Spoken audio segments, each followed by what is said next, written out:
Oh. Blue light came on. So, let me see. I'm jumping. Say something in yours. Hello. Okay. So it is two separate ones. Boom. Put this right about there. So that's funny. So let me do the disclaimer again because I was just literally forgot to turn the mics on. That's beautiful. Right out of the box. Hi, it's actually story time with Becky, but I'm going to do the disclaimer over again because that was probably weird. The sound was off. I'm Brother Dennis. This is from the War Room podcast, Thicker Than Water Ministries at ttwmtruth.com. I am my real authentic self. There is no judgment in my circle. There is no judgment in the War Room. This is a safe space for everyone.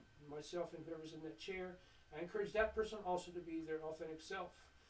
That being said, the King's English might slip out from time to time. Don't take it seriously. If you're a person who's easily offended by foul language, this is not the show for you. Not that we're trying to go ham on the cuss words, but it could happen. And in the passion of the conversation, you might throw an F-bomb or two. Yeah. If that's not for you, turn the channel. Go watch Oprah Winfrey or something. Story time with Becky. Hi. Hi. Do you want to tell people, whoever might watch these, whatever 3 people might turn this on, how do you know me? How do you come to be sitting in this chair across from me? So, obviously you know where I know you from, Right. but other people don't. I know you from CBCF.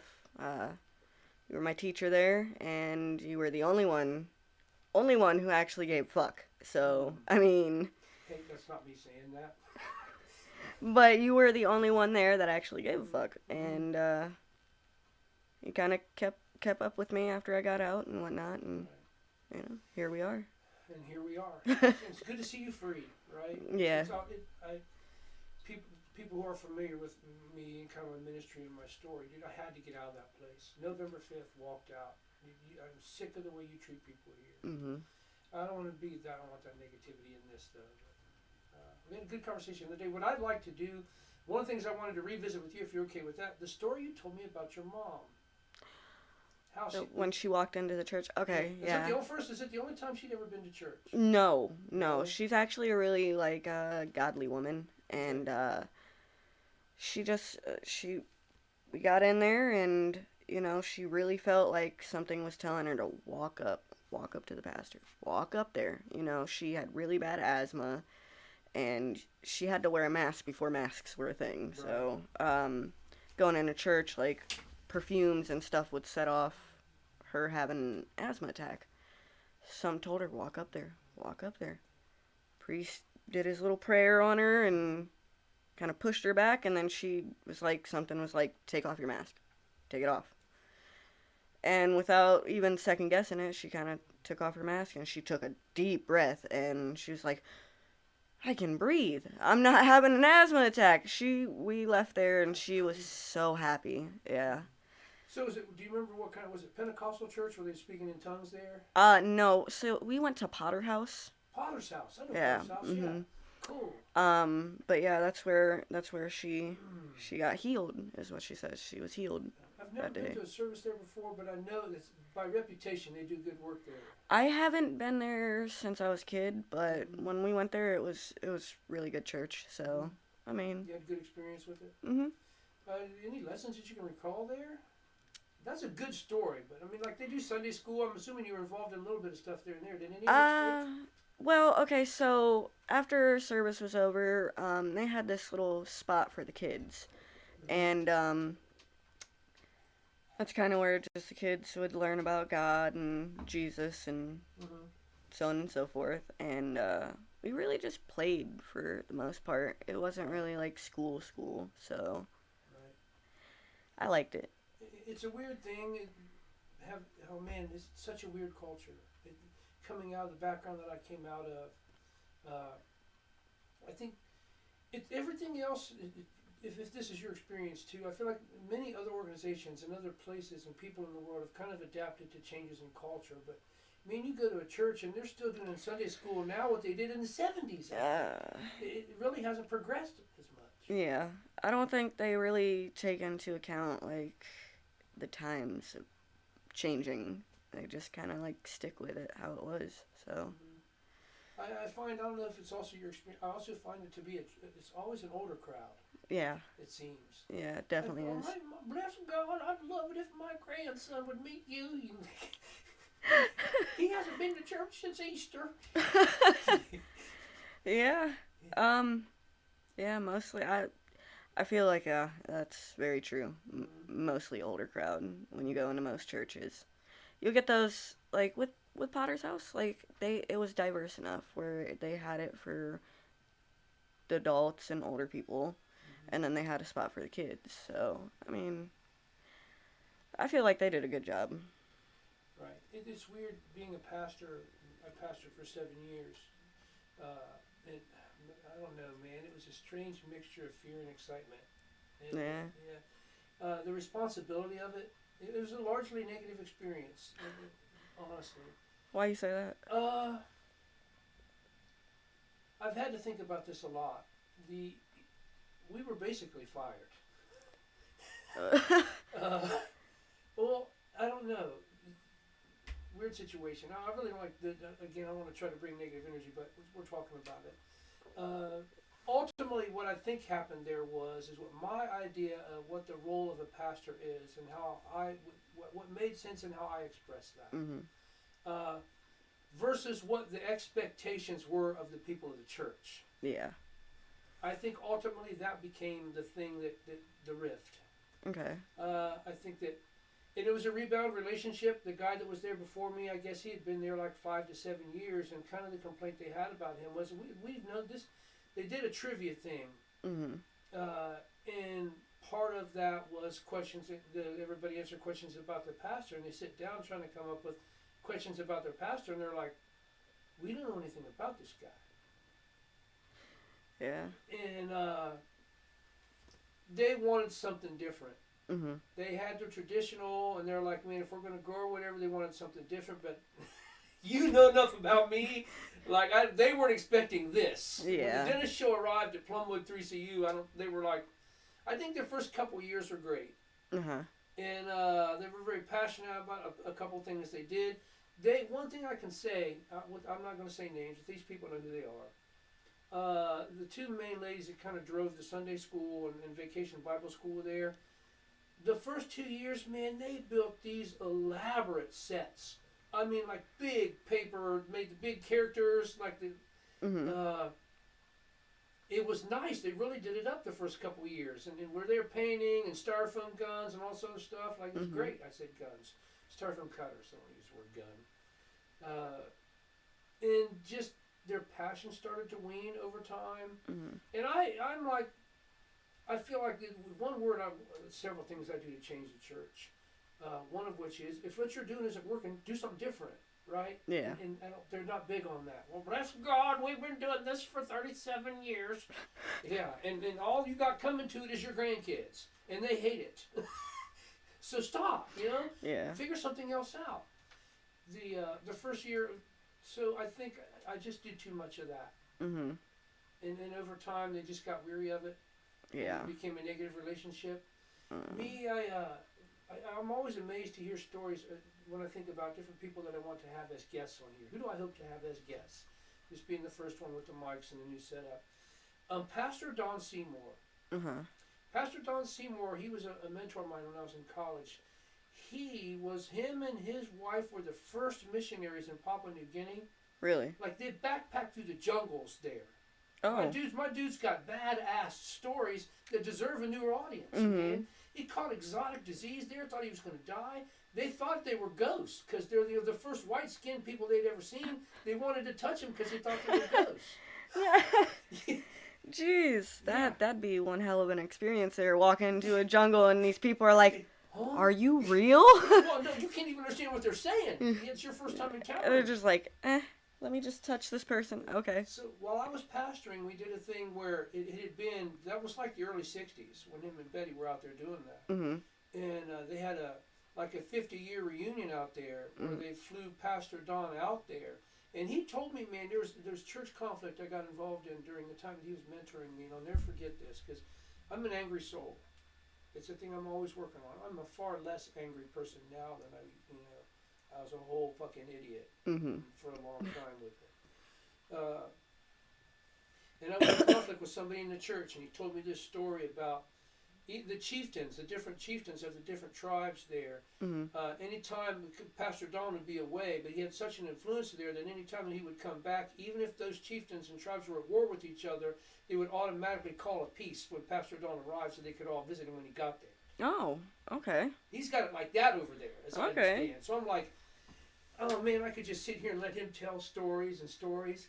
I went on a hospital called Pastor Don one time, and we were praying for a lady that was a church. It's a campus church. I was assistant pastor under Pastor Don at the campus church when I was in college. Mm-hmm.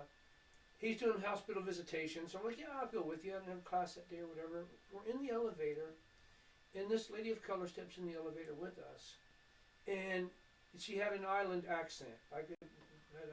That's the only word I could use to describe it. Mm-hmm. But Pastor Don goes, that's a very interesting dialect. It sounds like, and he named some obscure place somewhere on the other side of the world. And the lady goes, like we both went, what? How do you know that? Then he starts naming off people that he knows from the place, and he winds up knowing somebody that she knows. Small world. Did this just happen? And Pastor Don, more than any other Christian person, he could just get you talking about your spiritual condition, man, Mm-hmm. without being imposing about it. Okay. It was an art for him. I love that about him. Okay. I could sit and listen to his stories forever. You should definitely get him on here, though. Yeah, well, it's my prayer. I've made a list. It's a growing list, actually. Oh, this would be neat. This would be neat. I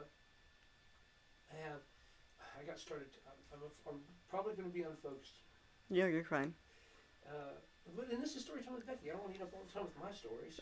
Well, your stories kind of help me, like, think of things to say. I don't know. What do you want to know? Any specific good Christian influences that you can remember? Did you have a good teacher specific you can remember from that time? How big of a span of your life were you involved in church? Let me start there. Not very long. Months or years? I want to say like 2 years. 2 years? Yeah. But, because we used to, like I said, we went to the Potter's house, and, our Sunday thing was go to church, and then we go to Cracker Barrel. Yes. What was your favorite order at Cracker Barrel? You got a favorite? I do. It was the breaded shrimp. Breaded shrimp? Yes. Yes, it was great. I got it every single time, and then when my mom would get her coffee, I drink half and half. Like it's nothing. Like it's water. And Right. she'd get extra ones and just give them to me. I'd open them. Just sit there acting like I'm taking shots. Nice. But yeah, After was shots. yes. After church. After church. Oh, But shit. yeah, no, that was our routine, and then we go home and do it all over next week. So I mean, like I wasn't really too big into the Christian thing. As you know, I'm agnostic, so. And what people might not know, how would you describe what is agnostic? So it's you believe there's something out there, you don't know what, you don't know who. It could be multiples, but you know there's something of higher power. That's just basically what agnostic is. There's no anything else to it. If nothing else, I mean, I feel like I look around in the world and I think this wasn't an accident. Yeah. There's intent and purpose in creation. Mhm. I found a way that makes sense to me. I'm happy to engage in those conversations with people, but definitely intelligent design. I'm big on intelligent design for this. Come on, when is perfect order been the result of an explosion? Yeah. So. I don't know how much you're familiar with. It's all the arguments against Christianity. I'm real good at this because I talk to people, and my faith is always challenged. Yeah. And I'm good with that. You know, I want people to bring me those questions like, well, how about this? In a lot of, it's happened enough that sometimes I'm quick with the answers, but other times I'm glad to dig for them. Yeah. But yeah, So what other religions have you tried? Or how many paths have you taken? So I haven't really, okay, so I've dabbled in a little of like Buddhism. My mom was really big into Hebrew, so I was looking into Judaism. Then there's Wicca. I liked it more so for like the earthy kind of things, like everything was natural. Witchcraft, it's not how it sounds. Okay. It's What do you mean by that? How it sounds? What do you think my perception would be, or the general perception would be? well, people think witchcraft, oh, they're bad. It's all Mm. bad. Okay, it's really not. You have your dark witchcraft, your light witchcraft, and then your grays. I like the light witchcraft, which is just essentially when you do castings, which are spells. Um, you you just put out into the universe what you want. You say it's gonna happen, put it out there, and then it normally happens from my experience. Okay. So, yeah, I've So tried where a do you lot of think it things. comes from? I mean, so you do a casting. You gather certain physical elements. Hmm. Whatever. Did I assume you have a book or this knowledge that you automatically knew? Internet. Where do you know? How do you know what elements to buy and then what to do with them? So my friend, the one who I'm staying with, she does it, and she's been doing it for a few years now, and I just kind of get my knowledge from her. Mm-hmm. So she already has all the stuff. And if there's other stuff needed, then she goes out and gets it. So I'm not to that point yet where I know everything about it, but Mm-hmm. I will say during certain, like doing certain castings, like for prosperity, for let's say money, or something to go your way, to get something, anything like that. I know how to do those. Like you have to, So, because you could feasibly use this for something like a job interview. I really yeah. want this job. Well, you don't say I really want this job. You say I'm going to get this job, and it's not. You Oh. say it in yourself, and just to where you're putting it out there. Like I'm gonna get this job. This job is already mine, Because and it's kind of like in Christianity what we would call name it and claim it. yeah, Or the secret. The secret also teaches manifestation. We're talking about mm, manifestation. yeah. Hmm. Does Um. it always manifest? So far, yes. Lucky you. Well, so far, Outstanding. so far, yes. Some things took a little bit longer than others, but I mean, given what I asked for, that's understandable. Mm-hmm. So, I really like it. I'm It's not, working for you. yeah, it's Mm-hmm. working for me. It just kind of gives me hope. Don't get me wrong, I still do pray. Mm-hmm. Like every time I get in the car, I'm like, oh please, please forgive me of my sins. Protection. Like, Yeah. please don't let anything happen to me. Do you ever feel or sense an answer? I mean, I'm not. Maybe I should differentiate. Like what I hear you saying is that you manifest things. Mhm. It could be a job interview or whatever these outcomes are. Mhm. What I was aiming for is times when it doesn't. So, see, you're lucky that it just happens for you every time. Yeah. So do you feel like that these are a direct result, like you are making these things happen, or somehow you're aligning yourself with another force that is you're just getting what was already going to come I to you? feel like since since I started doing it, when I put it out there and I manifest it, I feel like a path is opened up for me to acquire these things. Mm-hmm. Um, so I don't necessarily think it's the universe like, hey, boom, there, you got what you wanted. I think it's more of the universe opens up a path for you to take, the right path for you to take to get what you put out there. So So feasibly, there are other paths then where there's a path where you wouldn't have gotten. yes, yes, Mm-hmm. but I feel like if you put it out there like it's already happened, that path opens up to make it to where you can do it. So the ritual naturally aligns you with Yeah. the thing that you're asking for. Yep. That's interesting. Because I want to say I did a casting to get my car, and I'm like, I'm gonna have a car by this time. I'm gonna have a car by this time.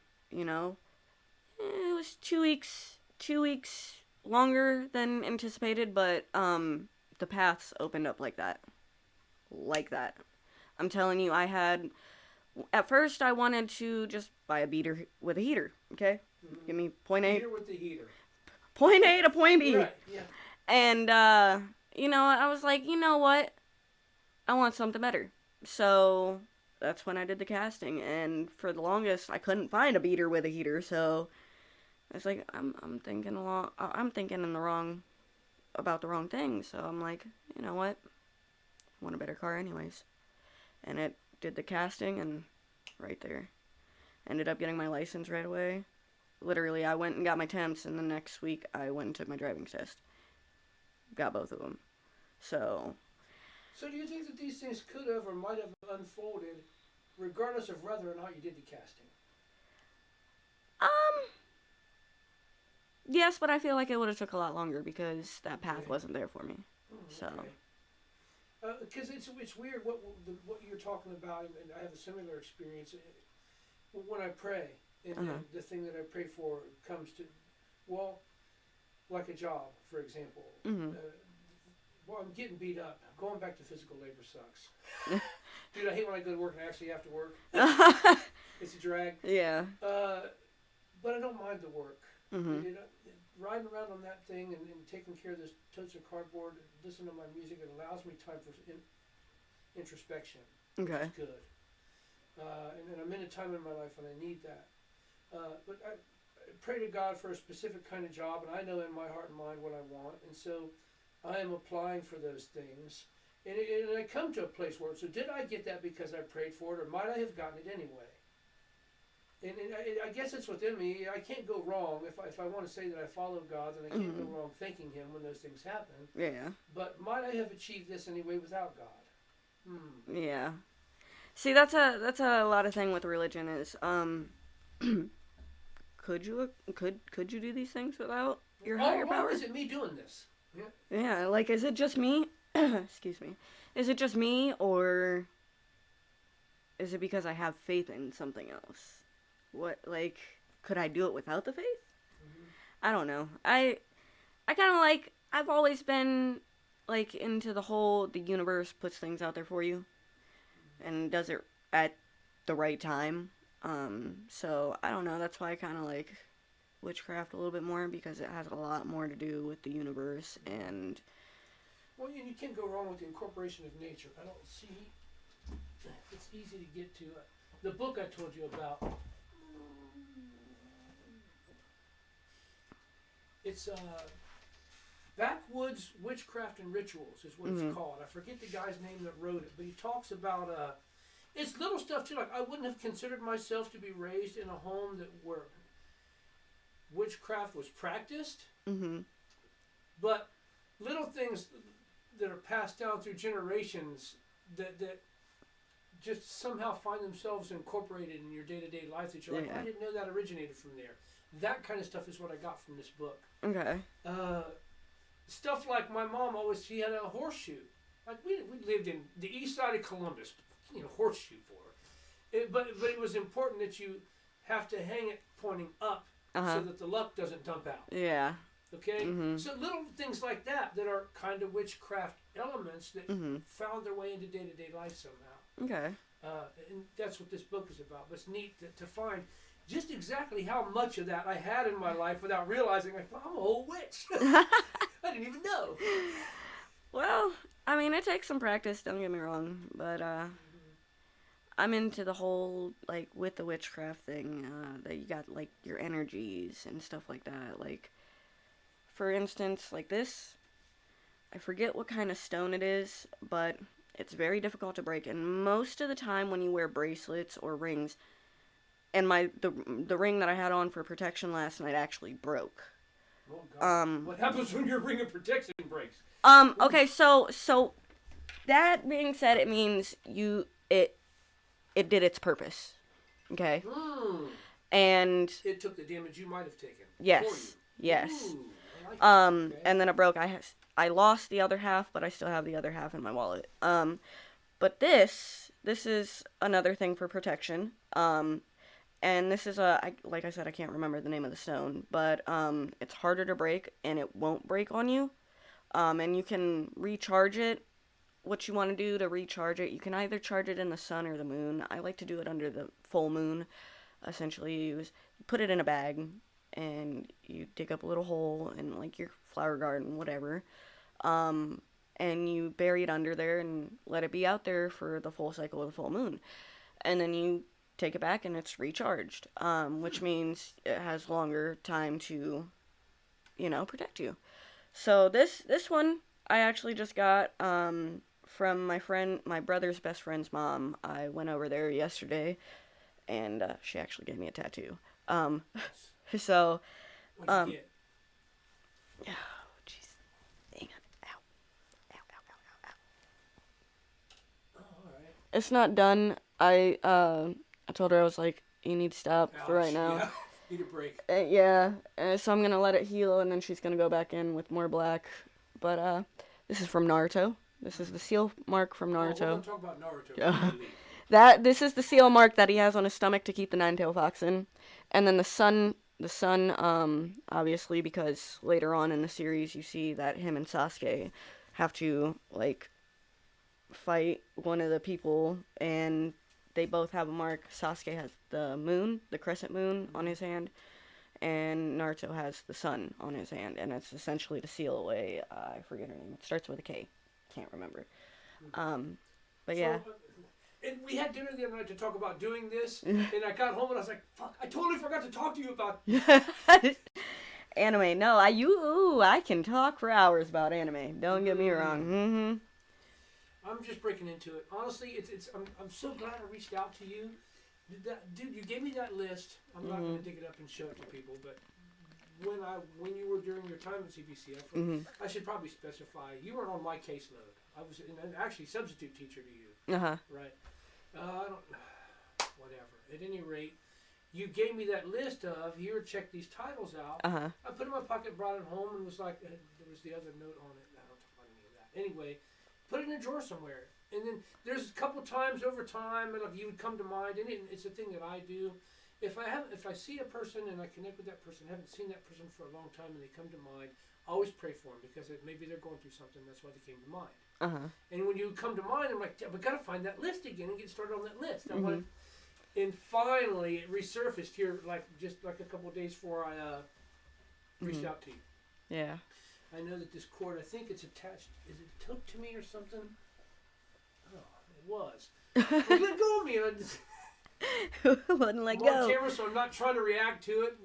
And he's like, hey. Never mind. I'm going to interrupt this and get this thing off my foot now. But yeah, no. So I finally found it. So now I am the Seven Deadly Sins. Oh. So I'm 2 episodes into that. What do you think so far? I love the premise of that, but I feel like it needs to grow on me a little bit more. Mm-hmm. But I'm episode. I think the next one is 14 in season 1. I've been recently blasting through Naruto in anticipation of the conversation. Oh, you've been blasting. Okay, so Shonen Jump. You're in Shonen Jump right now? Okay, so there's Shonen Jump, and I'm pretty sure there's Boruto, yes. So I'm pretty sure in Shippuden, not Shippuden, in Shonen Jump, I'm pretty sure there's like 500 episodes. It's a big chunk. And it goes like that for Shippuden. And Boruto is still ongoing, and I need to catch up with that. But yeah. I already have a favorite part. Really? Well, so a few impressions up front. First off, the fight sequences. Oh my God, the jitsus, the different jitsus. Mm-hmm. Oh my God, beautifully illustrated. Yes. Damn. Okay. I love it. It's a small part at the very beginning, but it kind of hooked me in on Naruto himself. Mm-hmm. Konohamaru.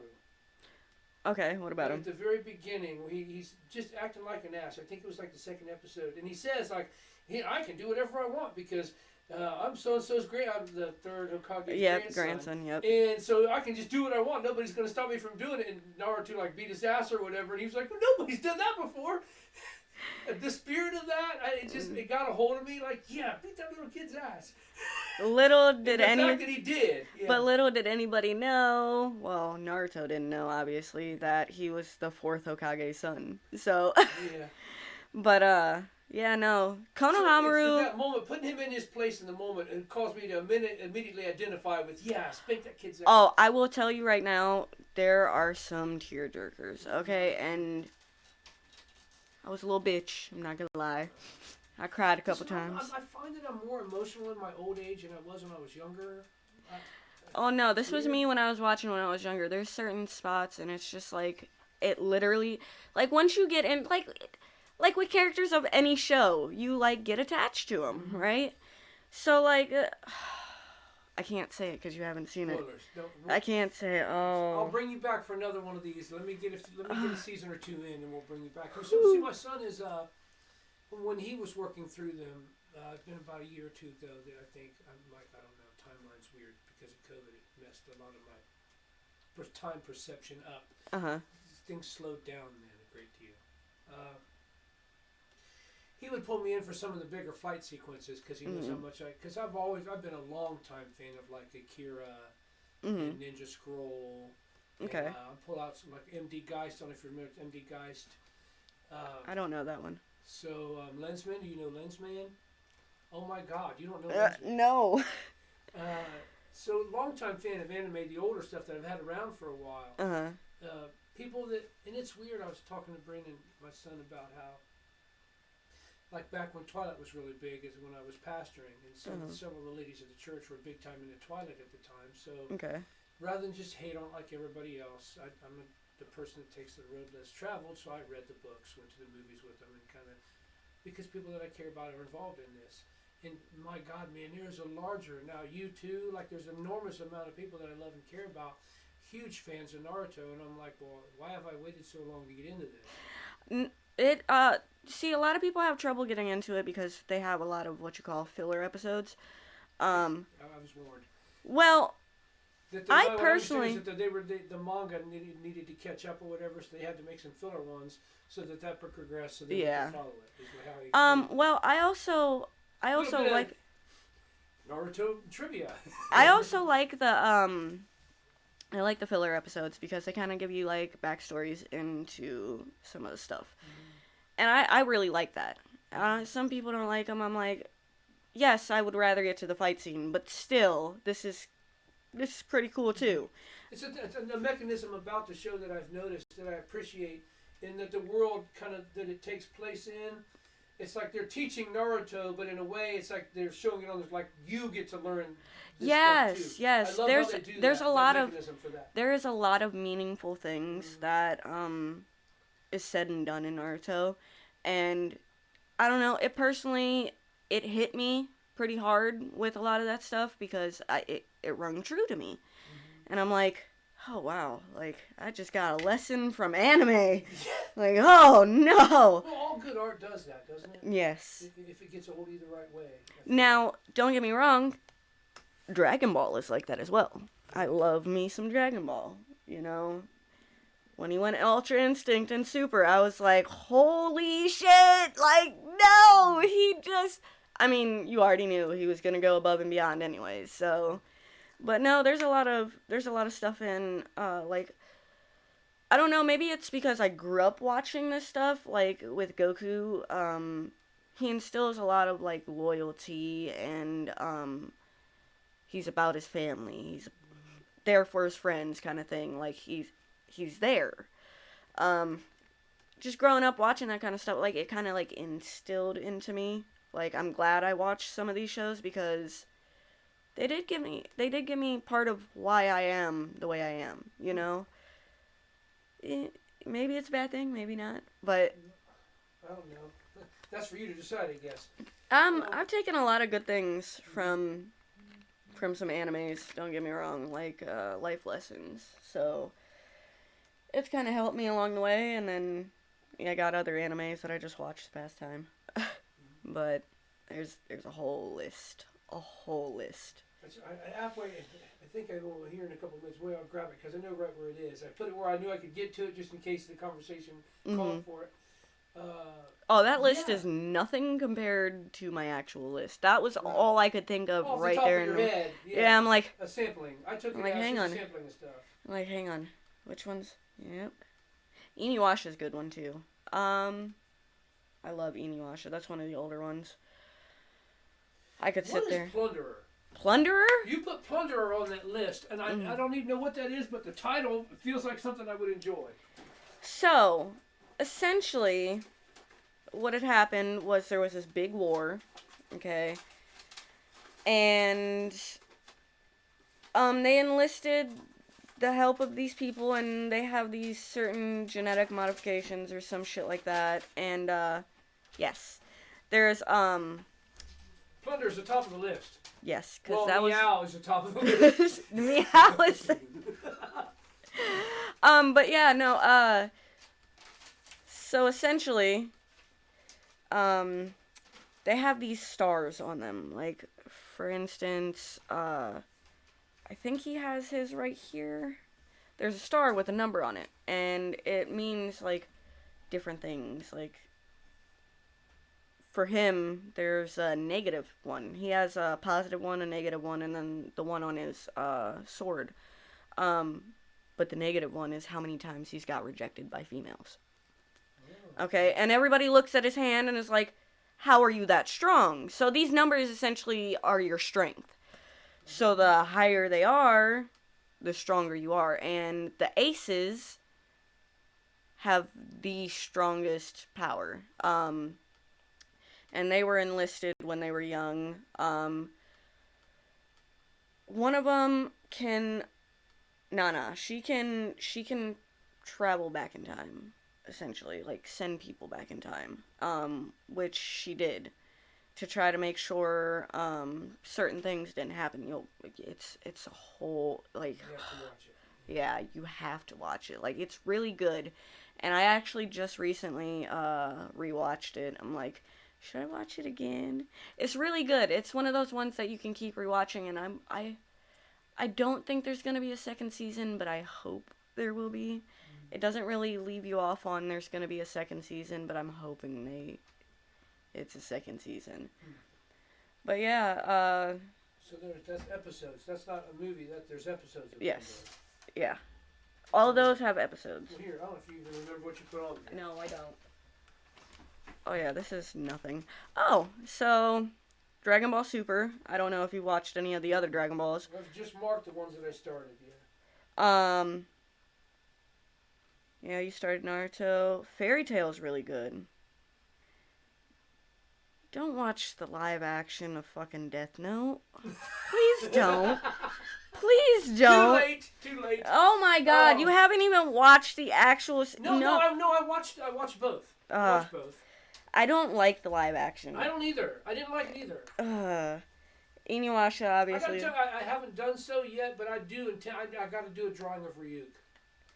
Oh, you already seen the Gundam series. Okay. Yeah. Yu Yu Hakusho is really good. That's a little bit older. I mean, it's not old, but it's older. High School DxD now. Okay, I don't know why I gave you that one. Somebody, I don't know, my boys, my son and his friends, more, not so much my son, but more his friends. My spiritual son Drake, my spiritual son Levi, my spiritual son Koti. They're all, like, hugely, probably at the level you are, involved in this. And the high school one, I think, is one where they're like, no, Dad, you don't want nothing to do with that. One of them on there, I don't know if it was that one or not, but when they looked at the list, when you gave it to me, I, of course, showed it to them, for their qualifications. What did they think? Good list, generally speaking, yeah. Other than, I think it was a high school one, we're like, no. Okay, so High School DxD, okay, there's a lot of boobies. A lot of open boobies all over the place. Yeah, I could probably do without that. And then just big boobies. It has good storyline. As long as you can get past them. If you're not distracted by the boobies. Yes. And essentially he gains his power, he'll boost, when he when he thinks about, oh my god. Okay, so probably not good, yeah. But it's good, if you can get past the boobs and nudity and whatnot, it's good. No game, no life. It's a little bit weird. It's good, but it's a little bit weird. Never pick up a girl in a dungeon. That one's good. It's kind of like a D&D-ish kind of feel for it. Role? No. No, it's voice actors. They just friends that played Dungeons and Dragons together, and they're voice actors. And there's like a whole cartoon, like Vox Machina now. They got popular enough that they got crowdfunded and made an animated series. Now. I'm trying to remember of... It's with Dan Harmon Quest. Have you ever seen that? Mm-mm. Oh, you'll have to see that. Okay, so essentially they play D&D for all intents and purposes, and then They kind of make a animated series to go with it. So you hear them talking, but they have the animation on there. It's really good. I love it. Fucking love it. Love Dan Harmon. Yes. He's the one who, I'm pretty sure, isn't Dan Harmon? Hang on. Isn't Dan Harmon the one who did Rick and Morty? I think so. Yeah. That sounds familiar. Yeah. Big fan of Rick and Morty. Oh, yes. Some of the episodes of that, I don't think I've ever laughed harder. It's some of them. Oh my God, Mr. Meeseeks. Mr. Meeseeks. Pain is existence. Existence is pain. Yeah. Painbot. No, I'm thinking Teen Titans. Hang on. Yeah. Stop myself. Hold up. 2 different shows. 2 different realities. Okay. No, I fucking... Have you seen any of the new Rick and Morty season 5? Yeah, we're half, I don't know what, season 4 or 5, or episode 4 or 5 in season 5 now. Oh, the last one we just saw was, the president. It was his battle with the president. Oh, yeah. I think that's that's season 5. season 5. We're Episode, definitely in I season know. 5. I think that's episode... 3 or 4, I feel like. Yeah, it's... We're working on it. See, it's literally our family dinner time is catching up on Rick and Morty. I've seen it all. This is why Hulu is a thing. Oh my God, we're gonna have a giant incest baby in space. Right? Yes. Oh God. Did you catch up on any of the new the Animaniacs? The new Animaniacs that they put. Mm-mm. You're a fan of that? I haven't seen it. So that came back. That was episode 6. Okay. The one with the president. But yeah, it gets crazy. It gets. Oh no. Brilliant writing. Brilliant. Yes. Writing. Yeah. But also, so I mean, like, you think that Family Guy gets vulgar from time to time, but Rick and Morty can really get the vulgarity turned up. Woo! Yeah. It's, I don't know, man. People are weird about humor. Why? I don't know. I have a very dark sense of humor, I know, so. Dark humor is the best humor. Dark humor is the best humor. But I don't know, at least in my gravity, people just don't know how to take it. You know, it's... They're all pussies. My mind always, yeah. They're all pussies. It processes. Humor helps me. If I can make a joke about a thing, Mm-hmm. come on, man, if you ain't got humor, what do you got? Right? Yeah. Jesus. The world sucks today. Yes. It's getting worse every day. If you can't laugh about it. It's down there.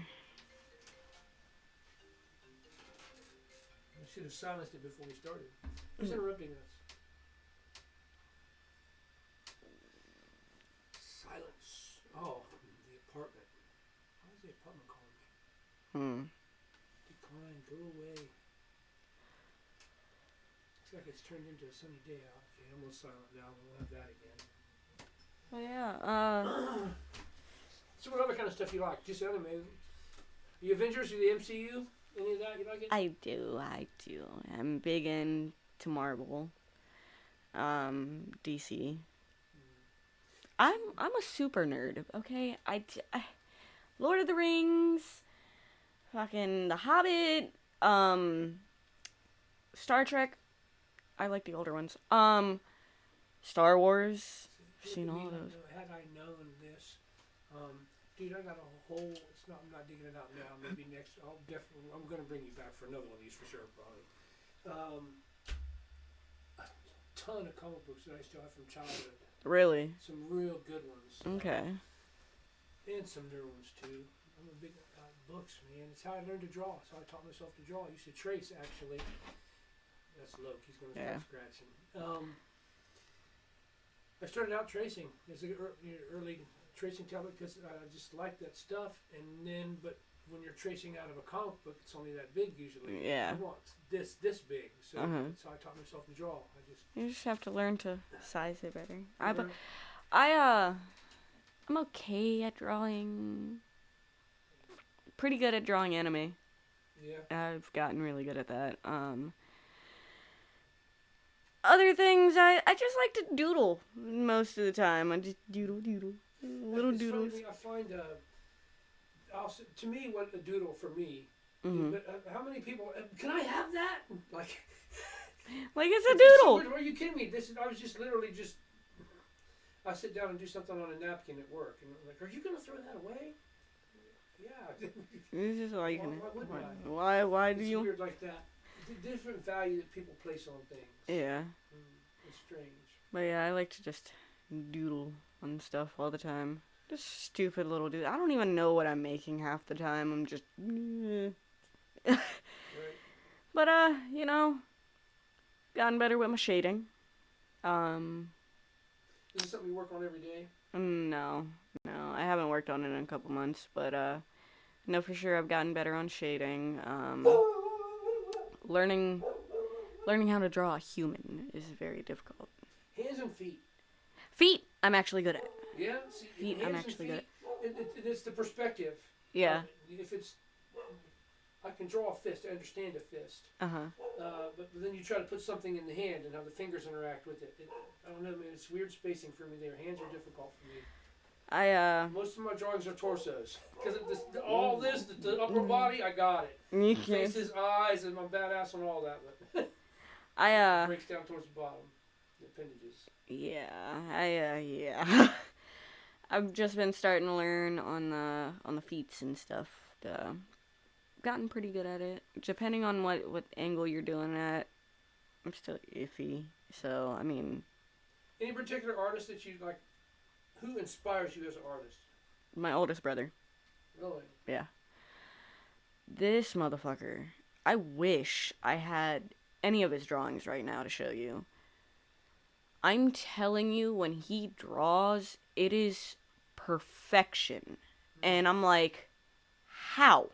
Always been that way? Always, he had a talent. So, what my mom did is she tried to find our talents when we were young. Mm-hmm. Mine was the hardest one because I was good at a bunch of stuff. She just didn't know what I was best at. Mm-hmm. Little did she know it was instruments. She didn't try instruments with me. So with all of us, she gave us tools to help our talents. And first thing that Billy got when he was younger was an art set. You know, one of those little stupid little art sets, right? You know, for kids. A little bit of everything. Yeah. Experiment with this and see what you like. Yeah, and he took it to a whole new level. Okay.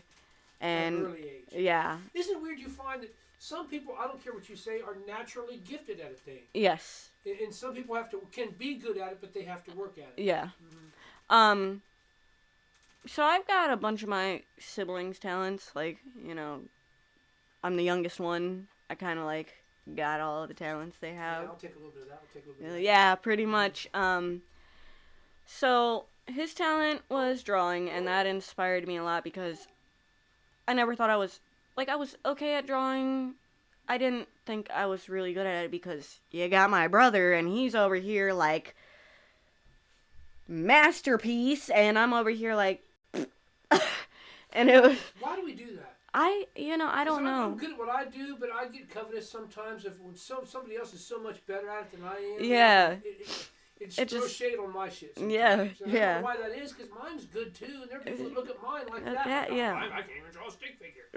That's stupid, because you can draw a stick figure. And then my second oldest brother, he is amazing when it comes to singing. Like, I wish I had his voice. If he really wanted to, he could make it big time. That's how good his voice is. Doesn't want to. Then my sister, I don't even know what my sister's talent is. My sister's a fucking retard. No, not really. Not really. But she... That's not offensive at all. Not... It's okay. She wouldn't be surprised to be called that by you, probably. Nope. No, I really don't know what her talent is. I didn't really grow up around her. She was with her dad up in Wisconsin. And I didn't meet her until she was just getting out of basic training. I was 7 or 8 when I met her. And, you know, she was kind of in and out of my life. Then you got Michael. He's my special needs brother. He's good at making messes. Good at making messes. That's what I can say about him. And then Justin. Justin is the tech wizard. Tech wizard. My nephew is that. Anything at all. He's the one that's literally a tag in. Something goes wrong, something's happening. Yep. Are you familiar with Linux? Do you know what Linux is? Linux. So anyway, most everybody uses Windows on their laptops and their computers. Linux is an alternative operating system. Listen, I'm telling anybody that will sit still long enough, dude, switch to Linux. Why? Oh my God, dude. I've never had nothing but viral problems with my... I just want the thing to work when I turn it on. You know what I mean? I want to be able to print. I want to be able to do what I need to do. And there's viruses and crap catching on, updates happening all the time. Dude, this Linux, it just does what I need it to do. It's no problem at all. I search, I want to scan something. I just type the word scanner. Boom, it pulls up. Oh, here's your scanner. What would you like to do? Oh. Dude, Linux is outstanding. Installing stuff. It's as simple as I need to install blah, blah, blah. It goes online. Hey, here's what you need. Here, let me do this for you. I mean, so, I like Windows. I'm not gonna lie, I like Windows. But, again, my brother's a tech whiz, and I know all the secrets to get around a lot of things. Do you have a virus protection? On your... but everybody got their hand in your wallet. Oh, it's good for a year. Now you need to pay again to renew, and you still got crap. Oh, and now we got to do updates because there's new viruses all the time. It's just, I don't know, man. You can also encrypt your stuff. Yeah, all that. Well, or I use Linux, and then when the occasional thing that goes wrong, which not very often, I just call my nephew. There you go. Tag him in. I need my shit to be simple. In my old age, I need it to work, and I just want you to do what I want you to do. I need you to do it. I don't think that's too much to ask a machine. Yeah. I mean, they have AIs out there now, so I mean, you better learn how to work that thing right there. 'Cause pretty soon we're gonna go into all AI. Yeah, I love technology. Don't get me wrong. It's been some time ago. I've talked to several people about this. I know that it was an article in Popular Mechanics. I could probably reference it or whatever. In the comments of this, when I post this, maybe I'll find it and post it, in the comments, a link to it. It's a solution that you drink that has nanotechnology, little microscopic nanorobots, and you drink the solution, and it interacts with your nervous system, so that then when you're in AI, say like you're skiing, well then you can feel the wet and the cold while you're... What? It interacts. Yeah, it gives you the sensation. I don't know if I want that. I know, right? I don't know. So listen, all weirdness aside, what is the first thing that weirdos are going to do with that technology? Sex. Porn, of course. Yeah. It's all sexual. Yes, that's the first thing they're going to do. And I'm like, I could skydive. I could. My first interaction with my son would laugh. Was it my in-laws? They have the Oculus. You can you put your phone in it. It's a thing that you put your phone in it, but it turns it into a... It's kind of like yeah, I know what you're talking about. So my father-in-law has that, and my first interaction with the not three-dimensional, 360-degree view. That's what I was looking for. Yeah. Everywhere you look, it's like you're there, and it's in a shark cage. My brother had it. You're looking around, and it's literally you're in the cage, except you're not. But I was like, oh man, this is... really got my attention. So I want to play Skyrim like that. Oh, that would be awesome. So the Oculus. Okay, so the Oculus. I've heard it's clunky technology. To wait till it gets better. I mean, it's good for right now. For right now, they'll get better. But the Oculus. So, like that Shark Tank that you were talking about. When the Oculus first came out, my brother got it, and he got the demo for Shark Tank, whatever. So, I put this thing on, first time I've ever used it. I'm like, what the fuck? I know! I'm looking all around me, I'm turning and twisting, and I'm like... I got uncomfortable, dude. I got uncomfortable, and I got weirdly dizzy.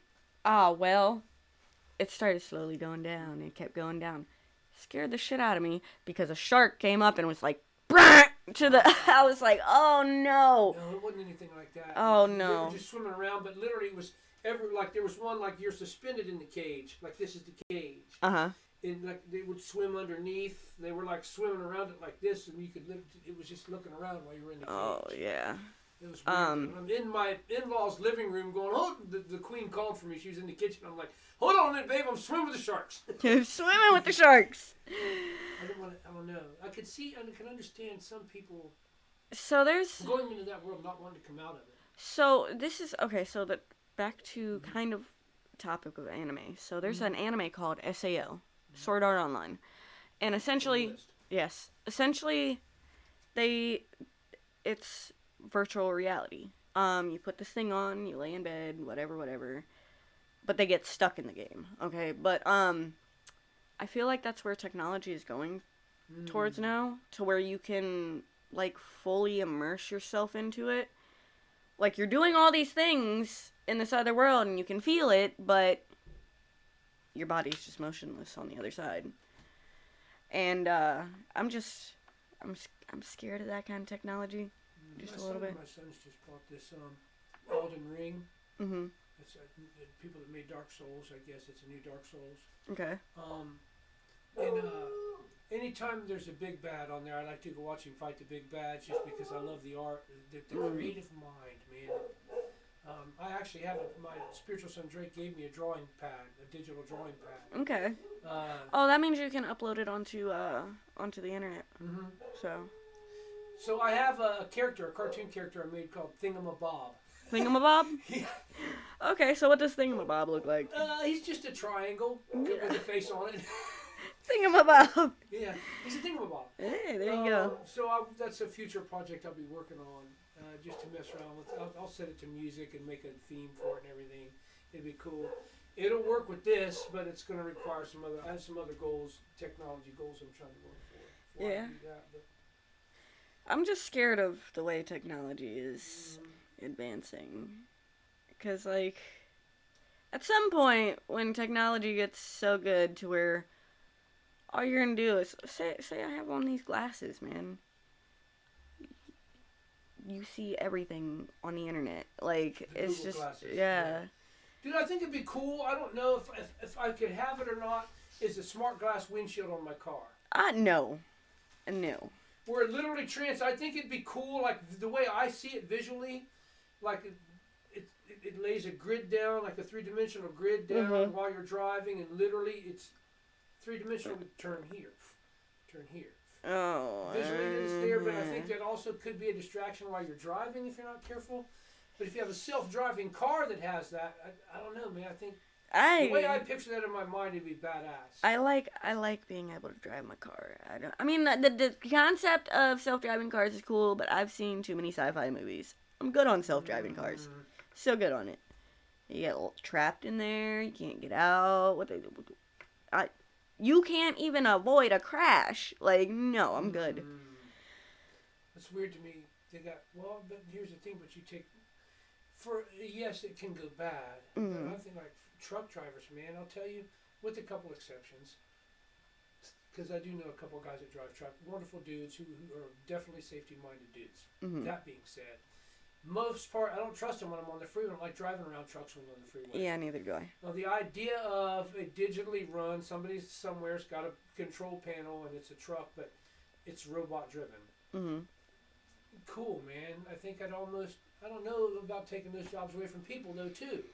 But some of those guys, man, the hours over the road guys, and they can only drive a certain amount of time. I don't know, man. It's just rough. It's rough. It's the blessing and curse of technology. Yeah. We're closer than we've ever been before because of technology, but we're also further apart than we've ever been because of technology. This is true. See, I'm scared of, like, nanotechnology. Yeah, I'm more terrified of AI. I'm not so much afraid of AI. Come on, Cyberdyne Systems. Come on, Terminator. What are you talking about? I'm not... Okay, so... It could happen. I mean, yes, If it starts thinking for itself, right now we're telling it what to think and giving it boundaries. And here's the thing. Or are we? It is ones and zeros. Literally coding. You can literally stop it at any point. Any point. Go into their systems and decode it. Like, I don't think It's technology's... the same way you say nanotechnology. I'm good because I've seen too many movies. AI, I'm good. I've seen too many movies. See, nanotechnology is scary because, so there's... Okay, I'm gonna do it. It's gonna be controversial, but fuck everybody else. There's only two people here talking. So, like with the vaccine, there's this, it's supposed to be biotechnology, that's in it. I'm trying to remember the name of it. I don't know the name of it. But essentially it's technology that is just powered, like, so your body essentially powers it. It's self-powered, essentially. And that's an ingredient in in all of the vaccines for COVID. So I don't know about that. Man, the science is so weird. Well, when it comes to the vaccine, because I was vaccinated. Mm-hmm. I had both of my shots. I caught the COVID. The wife wasn't vaccinated. She also caught the COVID. I had it 2 weeks. She had it 3 weeks. I thought the queen was going to fucking die. Okay? I got sick. For me, it was more like the muscle soreness was the worst part.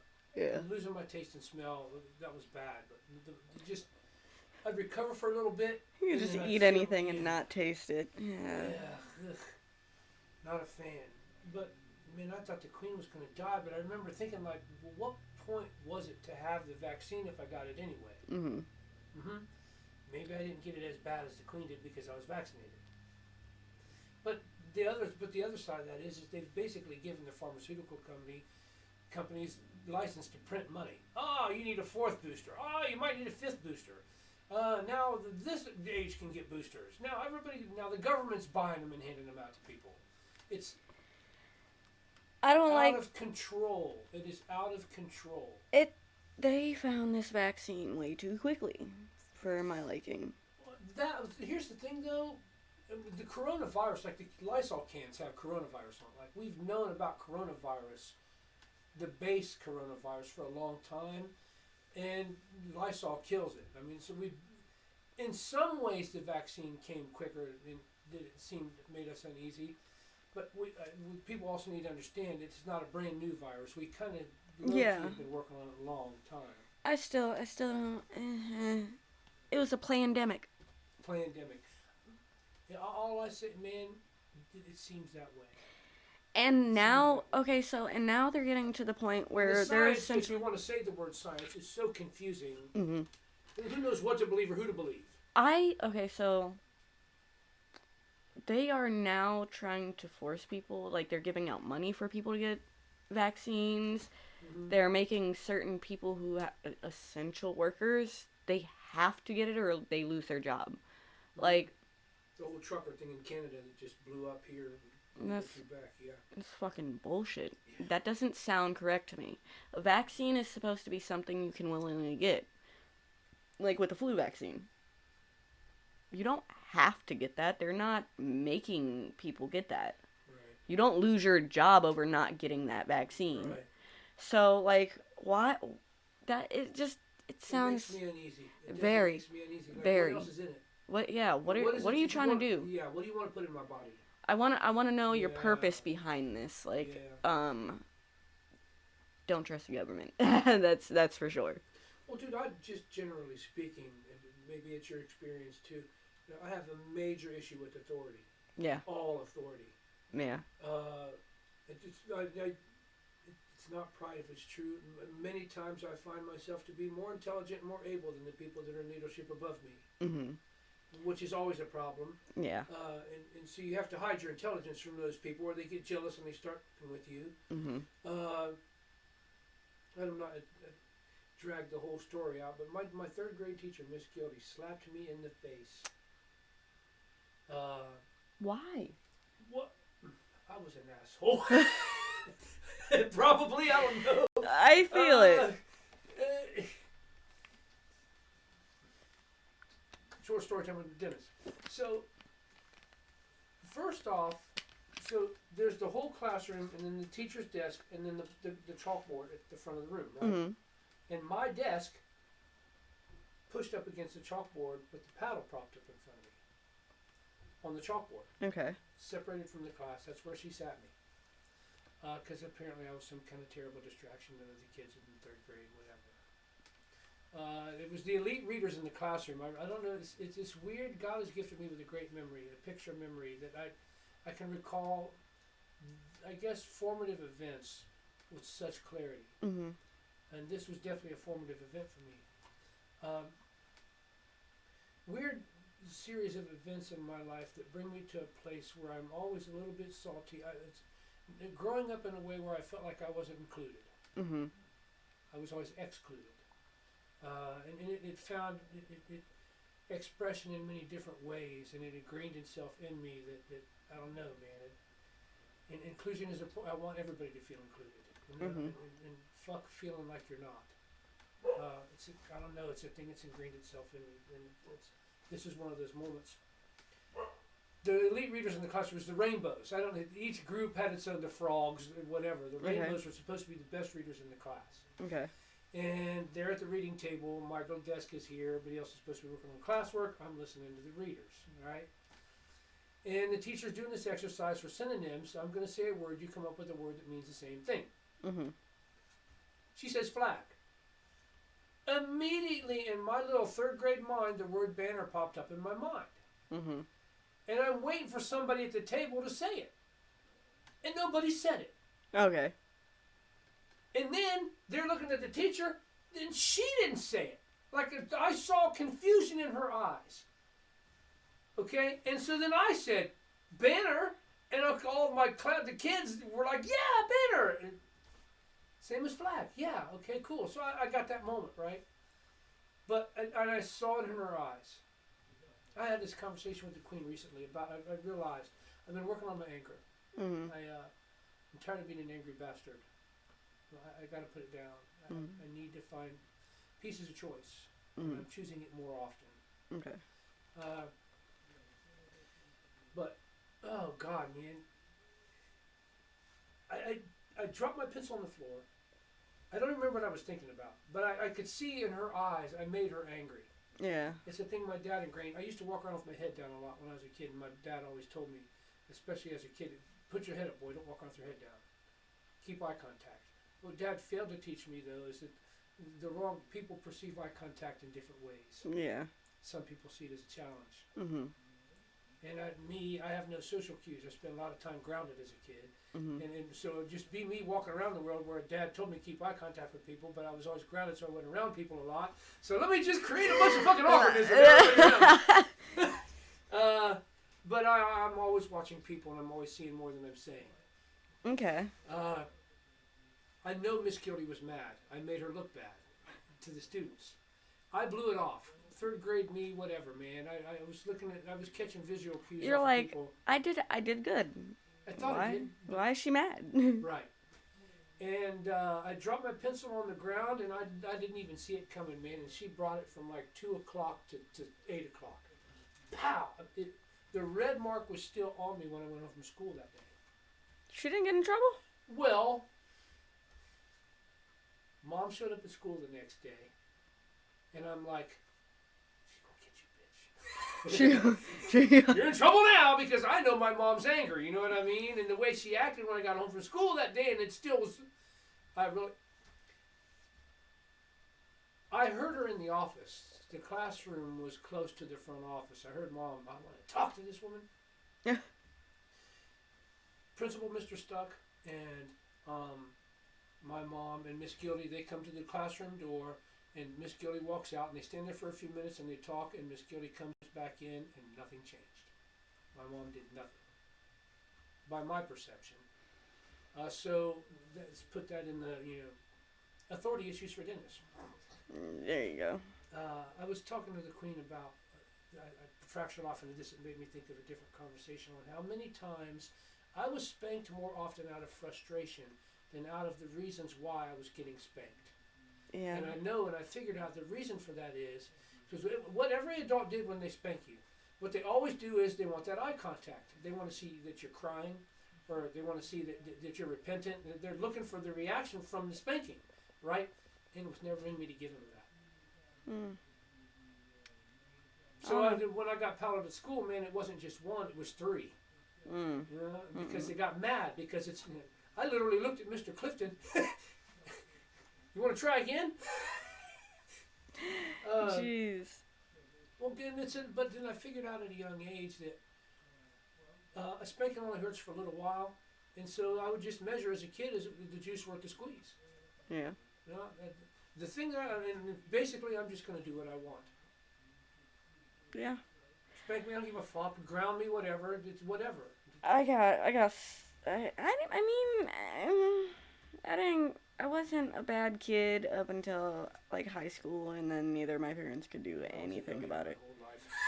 So I was the goody goody two shoes.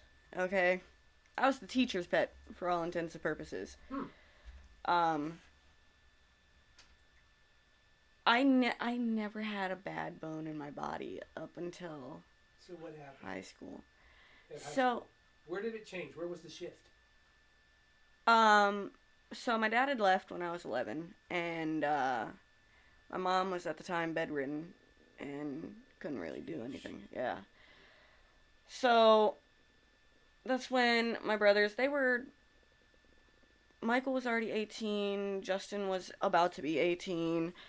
So it was like You're the baby of the family, right? I'm the baby. Like they're all fucking older. I'm here all by myself essentially.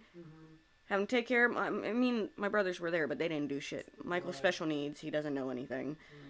And Justin's just like, party! So I'm taking. Special needs, you've referenced that a couple times now. Like, special needs, like is he functional, can take care of himself, or like you also had to take care of him as well? So. He's functional to a point. Like, you have to tell him, like, go brush your hair, go take a shower, go brush your teeth, clean your mess up, da-da-da. Like, he's just a giant kid. He's capable of doing those things. Yeah. Okay. It's just he won't do them on his own. You have to kind of push him to do these things. The other brother's a party boy. Justin was, yeah. And by the time we ended up moving from Reynoldsburg to the south side, there was a homeless shelter in between that. Wow.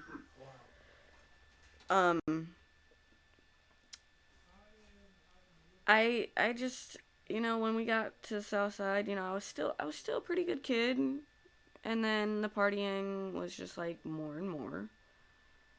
I'm like, hey, I want to party too. No, you can't. Well, I'm gonna ask mom. And my mom kind of was just like, let her be down there with you guys. And then I started drinking, and I drank like a fucking fish. And I'm telling, rum. That is, yes, rum is my stuff. That is my go-to when I drink. But we always had lots of alcohol. Are you happy or violent when you're drunk? I'm actually really like bubbly. Yeah. Yeah. It's liquid violence for me. That's why I had to quit. Unless it's vodka. Yeah. Vodka, I will be the bubbliest person. You do one thing and it pisses me off, and I'm like, rah! Like I am Satan at that point. Like run. Actually, when I went to the club last night, I was drinking Long Island, and I had like 2 of them, and I'm up on the dance floor, just I'm all happy, and there's a lot of clear liquor in there, okay? And this other drunk person has her cup, and she spills it, and it gets in my shoe, and I don't know why that irritated me so much, but it did. So I went up to where our stuff was at, and apparently this was the VIP room. I didn't know. And I'm already irritated because somebody just poured something in my shoe. Not on purpose, but it's irritating. Wet shoe. Wet shoe, experience. wet sock, yeah. So I'm in this room, and then one of the workers comes in there like, this is the VIP room. You're not supposed to be in here. And I'm like, you don't have to be that rude. So I stormed out of there. Apparently they threw the rest of our stuff out. and I didn't know it because I went and walked over here because I'm like, I dare this motherfucker to come up to me. I dare you. I've been drinking. I'm already. Scraps? Do you have scraps? I do. Yeah. Yeah. You got brothers, so it makes sense. Yeah, I used to fist fight my brothers. Yeah. Fun fact. Mm. Little me. Then I got my 6'1" brother, Tommy, and he was in martial arts. And, yeah. There was one time I was at his house, and he came around the corner. It was out of nowhere, and he kicked me flat in the chest, and I was like, I had to catch my breath. Oh my god, that was like, why did you do it? I don't even understand why he did it. He just did it. He was like, always keep your guard up. And I'm like, always keep your guard up. You motherfucker, you're 6'1". I'm like 4-0. My older brother, when we were growing up, he would, especially when his friends were around and he wanted to show his ass for his friends, he would, when anytime mom and dad would leave and just leave us kids, many times, he'd push all the furniture off to the side of the room. You're going to learn how to fight now, him and his friends. Oh, wow. And basically just torment me until they got tired of it, basically. Yeah, no, my brothers made sure I could fight. They made fucking shit. They were like, I will beat you up until you can beat me up, essentially. Not really. They didn't really beat me up, but they out of the woodworks until I got boobs. When I got boobs, that's when my brothers kind of like, oh no, I can't hit you now, because if I hit you in the boob, you're gonna tell mom, and then we're gonna die. Right. And so for the longest, my brother Justin, he used to come out of nowhere and just punch me in the arm, just punch me all the fucking time. Like, why are you punching me? Kick me in my legs. Like, it was so bad. He just do this I feel like he bullied me, maybe? Maybe? It sounds like maybe he was bullying me and I didn't know it. But yeah, he would come out, he was just like, gotta make sure you can take a hit. And I'm like, what the fuck, dude? What the fuck? See, in our home, it wasn't really physical. My older brother, there's 8 years between me and my older brother. And me and my younger sister, Marcy. We're 3 years apart, 3 or 4 years apart. He just imposed himself on me whenever he felt like it, and it wasn't very often. In my house, it was all mental warfare. It was saying shit to each other. Let me say that thing to you that will make you get unglued, and get you in trouble. Pull you out of your feelings. It was all verbal for us growing up. So we had the verbal thing too. The physical wasn't really like, it wasn't like they were abusing me. It was just, I was like one of the little brothers. I had no choice in it. I was a little boy, but I'm a little girl. But I grew up like a little boy, so, we had the verbal. There's times where me and my brothers have literally fist fought, like, to the point where I get out of a chokehold and I grab a knife and I'm like, motherfucker, I will fucking cut you. Like, and then put him in a chokehold, and it was all bad. Hitting each other, like, fucking each other up. Like, it was bad. It was bad. Like, if we would say something that fucked with either one too bad, that's the point it would go to. It was no ifs, ands, or buts about it. It's throwing a punch. Jeez. Yeah. But in spite of that, you were kind of close, you think? Oh yeah, It's weird like that, isn't it? It is. Yeah, because I can beat your ass and I can say whatever I want to say to you, but shame on anybody else who does it. Yeah. Anybody else talk shit to you, I will fuck them up. Yeah. Catch them on fire. Oh yeah. But yeah, no, we can say and do as much as we want to each other, but we're all like dumb close, except for Billy. Billy's not doing good. Billy has had troubles with substance abuse for a while. And he moved down to Florida recently. Well, kind of recently-ish. Had another baby with his wife. This is his 5th kid, by the way. Babies are always a blessing, though. Well, when you think about the mathematical impossibility of fertilization,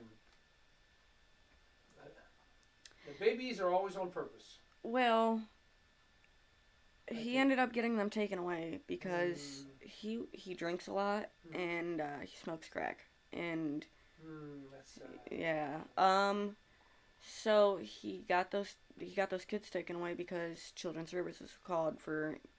You probably know why. I don't know. Probably they either seen him smoking crack around the baby, or they seen the way his house was, or he is pretty aggressive too. Like, you know, hit the kids and stuff like that. Especially if he's been drinking a lot and he's irritated, like leave me alone kind of thing. And Sad. they found a crack pipe on the floor. Kids got taken away. So yeah, So he's in the program now, getting it sorted out. Hopefully. I don't know. I haven't talked to him since. Talked to him since. He doesn't ever hit me up. He's probably still smoking crack, drinking, doing whatever else. So you mentioned alcohol. Did you ever get off into any other stuff too? I'm sorry, say that again. You mentioned alcohol. Did you get off into some other things too? Me? Mm-hmm. Yeah. Yeah. I mean, I'm an addict. Okay. So I've more been on- importantly, not so much the negative energy of that, but how did you get out? How'd you find the way out? When was enough enough? Can you unpack that for the person that might be struggling today? Okay, so I was in a really bad relationship for 7.5 years, and for the last year of that, I really didn't want to be doing this stuff anymore, you know. And we were homeless. We were living in a tent, and you know, if I didn't make money, he would beat my ass, essentially. So I'd go out and stand on a corner, hold a sign. Make a lot of money doing that, by the way. Yeah. Not saying do it, but You think females or males do better at that? definitely females. You think so? But definitely me, because I look like a little kid over there on the corner. Like, help me. Right. How much can you make in a day? Me personally, I was making hundreds. Jeez. In a really? day. Where That's at? Morrison, Cleveland. Morrison, Cleveland. Okay. That was me personally. Other people didn't do that well over there. The only reason I did so well is you had your weird guys who just wanted to give me money because they wanted to talk to me. Right. Then you had those really concerned older ladies that was just like, oh no, here you go. And then you get your occasional, like, I'm really rich. Here's $100. Yeah, Like, yeah, I've got extra in my pocket. yeah, like, you're good. Here. But no, what a weird existence. yeah. And encountering those different kinds of people. Yeah, it really is. Like, you see all white. Like, there are even people who will give you, like, the smallest amount of shit that they have. And, you know, you can tell they don't have much, but they really want to help you. And, you know, it felt good when I seen those people, like, they genuinely wanted to help me. It wasn't to call me over there, make fun of me, or anything like that. They genuinely wanted to help. So, you know, it was really cool seeing those kind of people. I've said it all the time before in many different conversations that when you don't have anything, nobody wants to give you anything. But when you've got everything, everybody wants to give you something. Yeah. So essentially, you know, I had a warrant for my arrest anyways. I was gonna turn myself in. I just had to wait for the right day to do it, you know, try to get away from him. And the day that I ended up getting caught, because I had prayed, I was just like, God, help me. Like, help me. I didn't even know what kind of help I needed. I was just like, help. Help. I don't want to do this anymore. Help. And I want to say, like, 2 days later, you know, I made a little bit of money. We walked down to the trap house, and he was going to go in originally. I ended up going in. He tried calling my phone twice, tried calling the plug's phone twice. Neither of us answered. And SWAT hit. And at that point, when you're in a house and the SWAT hits. I'm telling you, my ass was down those stairs. I flew. I didn't touch a single stair. I ninja flew down those stairs. And they caught us at the back door because there was 3 of us in a row that were running down the stairs like, fuck! I was sitting in the living room couch at a house up Commercial Point, out that way, I think, somewhere. An old roommate, it was a friend of his party, ran a snuffle house, never been there before. He goes off in another room to go do some coke with somebody or whatever. And all I heard was the sound of glass breaking and people shout, "Rah!" And then, you move, you're dead. That was it. Yeah. They were upon us so suddenly that it was like you couldn't shit or anything. You're just, I'm not moving a hair. Yeah, I'm pretty gonna do much. exactly what you say. Yeah, pretty much. So essentially, once that happened, obviously, they wanted to ask questions, and I'm like, all I know is I have a felony warrant. I don't know nothing. Take me to jail. And it was kind of like when I went, because I was locked up for 30 days before I seen my judge. Maybe a little bit over 30 days. And she's like, I'm sending you CBCF. What? Just let me out. No, I'm sending you to CBCF. I'm like, fuck. She gave me the options. This were her options. You either go do your year, or you go to CBCF. 6 months or a year. I'll take the 6 months. Yeah. So I chose CBCF, obviously. And yeah, here I am. Here I am doing Great. yeah, Right. doing some things. Making moves. Yeah. But yeah, that's how I got out of that. So for somebody, the struggling addict, who has their phone or whatever, and they happen upon this, and they're watching this, and they're listening to this, how do you get out? How do you get out? See, because you could have picked right back up. Something shifted in you. That's what I'm trying to maybe see if you can get at. What changed? Or how do you inspire that change within yourself? To say, I've just done this. So most people don't get out of it until they're sick and tired of being sick and tired of being sick and tired of being sick and tired. And that's where I was at. Yeah. I was done. I was over it. I don't want to. Why did I even do this shit? I don't want to do this anymore. Like, I really don't. And for a lot of people, once they get to that point, it's a little bit easier for them because they don't have somebody there, like, making it, essentially. And I could have probably got out of it, but I was a little bit too scared. But not everybody has somebody breathing down their neck, and essentially made it to where I didn't even talk to my family at that time. And me and my family are really close. Yeah, that's hard. And I didn't have any friends. I didn't even have a phone. Like, I had a phone, but it wasn't on. It was kind of just there kind of phone for when there was Wi-Fi. And it wasn't even mine, it was his. But yeah, I was sick and fucking tired of it. I was even about to turn myself in to get away from that. And like I said, I prayed and he answered for my help. Right. And you got out. Here I am. Free and clear. Here I am a year and a half later. I still drink here and there. I smoke weed. Weed is not a drug. It's medicine. And I'm clean from heroin, crack, coke, meth, whatever the fuck else I was doing. Does it call to you, or would you say you're fully healed? Last year, right around when, like, I had my dad pass away and then my uncle right after that, and with the miscarriage, there was a split second where I was like, I want to go get some dope. Now, you can have those thoughts. It's not bad to have those thoughts. Just don't act on those thoughts. Right. Which is what I did. It was only for, I don't even want to say a full day. It was just, Shit gets overwhelming sometimes. Yes, right?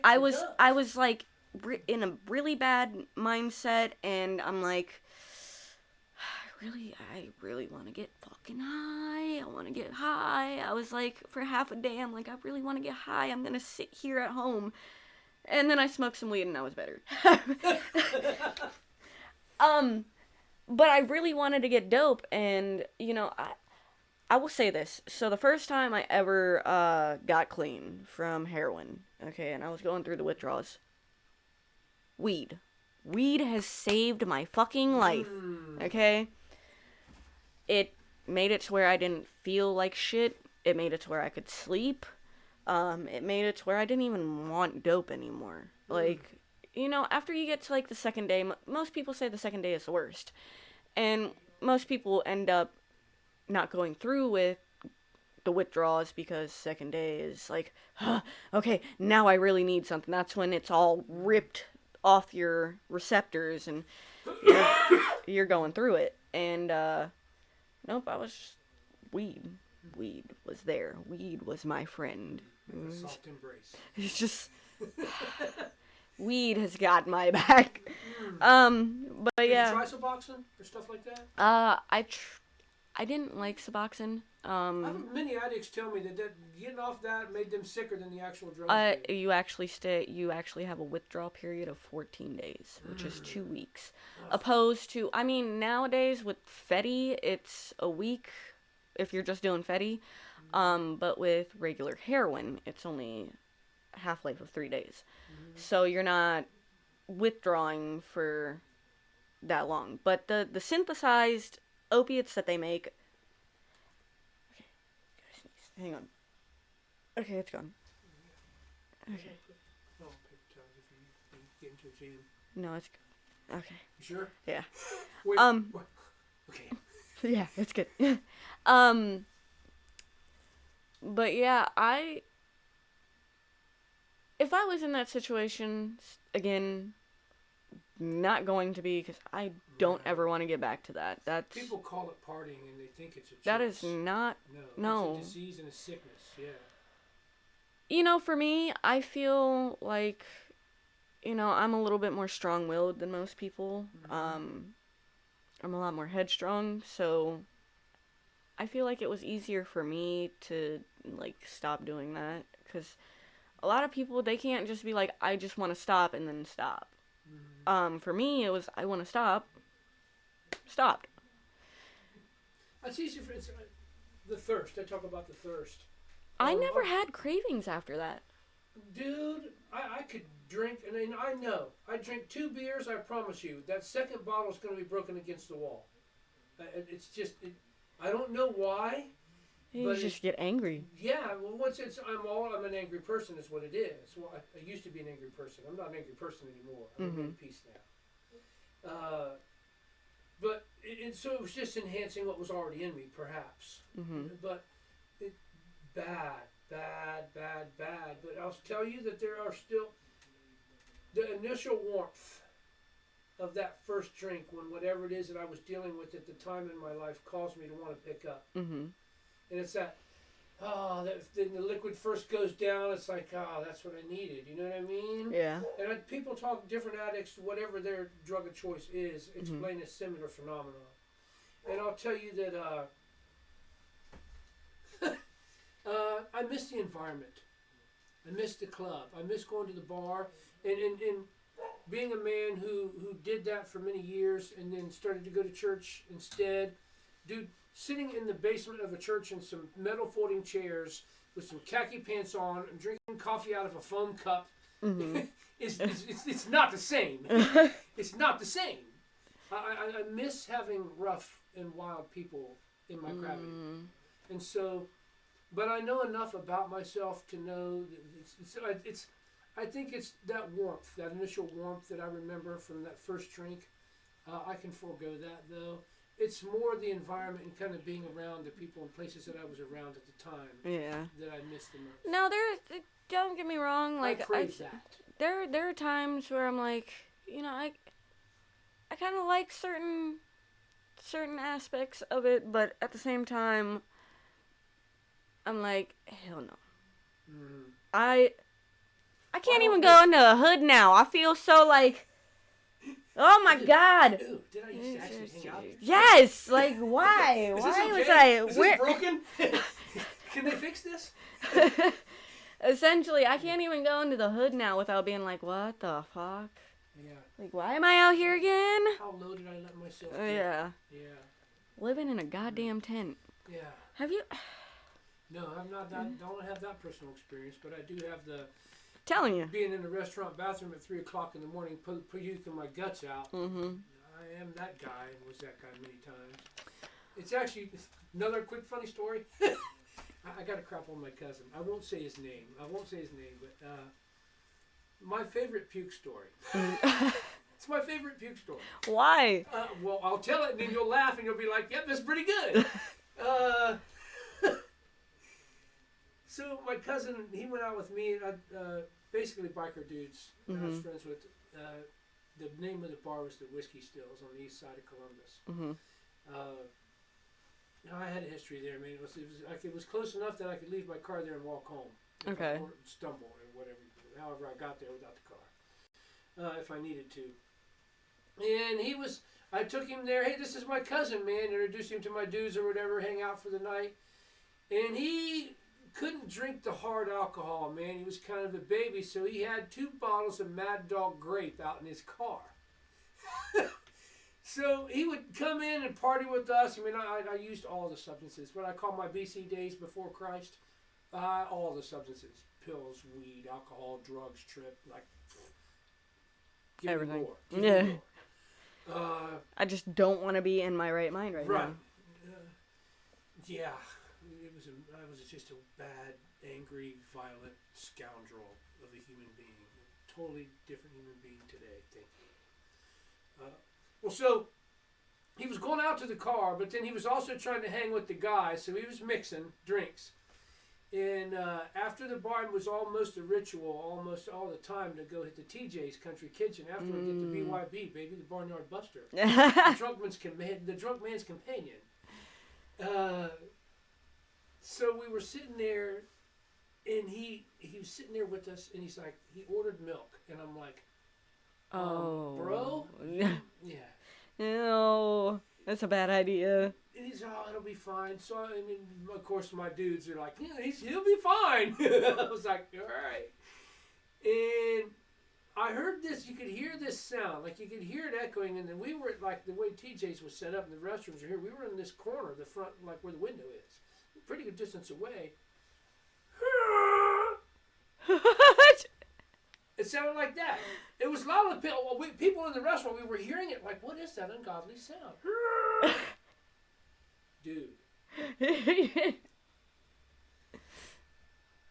One of my other dudes went to go to the bathroom. He came back. Dude, he was green. He's like, you got to go get your boy. You got to go get your boy. I'm like, what, man? He's like, no. I'm not, You got to go get your boy. Dude. He was, projectile. That Mad Dog Grape all over everything. The whole bathroom. That sound was him in there. No, projectile vomiting, dude, though. It was terrible. We were laughing so hard. I drove his car, and one of my dudes followed me, and I drove his car because it was a part they lived. I won't say where they live either because I don't want to signify who this guy is because it's a whole other thing. Some people, man, they find Christ and they turn into immediate assholes. Yeah. And I was close with this cousin, man. It kind of hurts me that he's turned the way that he has. Mm-hmm. Apparently the Jesus I have isn't good enough. Whatever. Anyway, but I'm not trying to crap on him, but it's just a funny story. So I had somebody follow us in my car because he didn't live far from where the TJ's was. Was he puking in your car? Oh, no. Well, I wasn't going to bring him in my car. If he's puking in his. So I drove his car and had somebody follow me in mine. Oh, shit. So here, you're home, your car's home.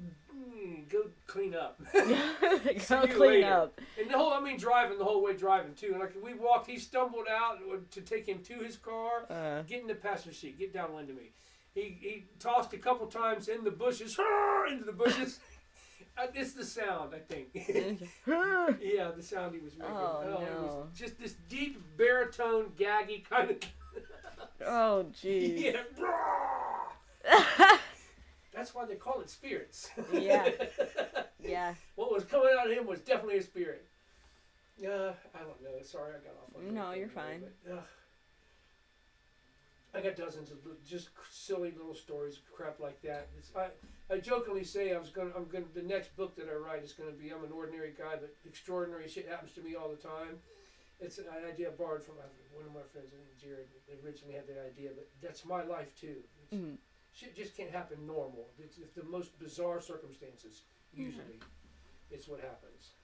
Okay. So, what now? Anything else? We hit the Naruto. We're definitely going to have to bring you back for another one of these. Yeah, for sure. Let me get deeper into that, but I'm already kind of absorbing some of it. We kind of talked about your recovery projects. Anything you're working on? Do you want to talk about Lady Cole? What are you going to do with that? 'Cause I think you should do something with that. I'm doing nothing with that. Really? No,